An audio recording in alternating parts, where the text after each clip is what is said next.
Hi there, sir. Please tell us a little bit about yourself and the property. Hi.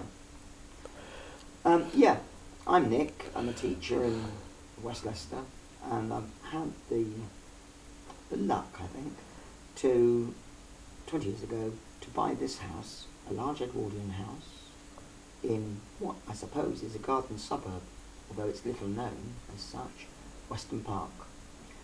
And when we bought the house 20 years ago, we inherited a solar heating system. Well, a solar heating system of sorts. We did have to do some work on it. But once that work was done, it's purred away quietly in the background for about 18 years. Reliable?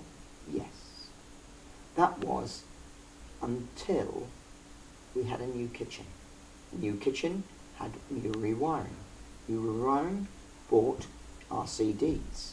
RCDs and the old solar heating control box didn't mix.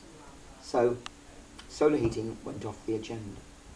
I can't really judge how effective that solar heating system was. All I know is it was quaint and primitive.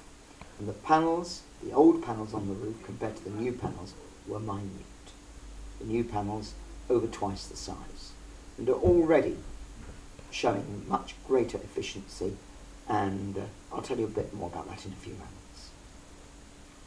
So the old heating system had stopped working, and I approached a number of companies who quoted me £10,000 ish, and I got a bit worried at that figure. I thought it's way over the top.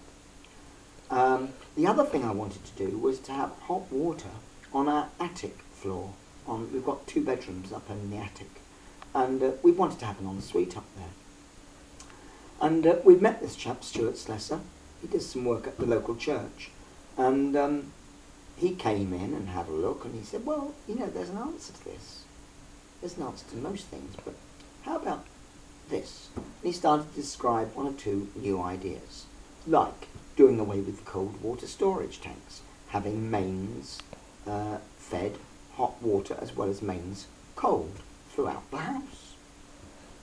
Well, it was all a bit baffling, but gradually he came and he reassured us, and when we had problems and we didn't understand things, or he didn't understand things about the solar heating, he went away, found out, came back and kept us fully informed.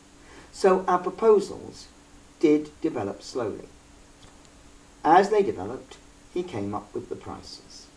The price that he came in at was £5,000, £5,500 for the kit, for all the materials, and about £1,800 for the fitting, scaffolding, roofers, because you lose tiles with the new solar panels, and they sit into the roof, tidier than before. Nick, how do you feel qhrs and its subcontractors performed during the installation of your hot water system? Oh, right, thanks for asking that one. Well, Quality Heating Renewal Solutions and Stuart Slessor set it all up for us. And they used Taylor Pickering, as you mentioned, as subcontractors. Very impressed.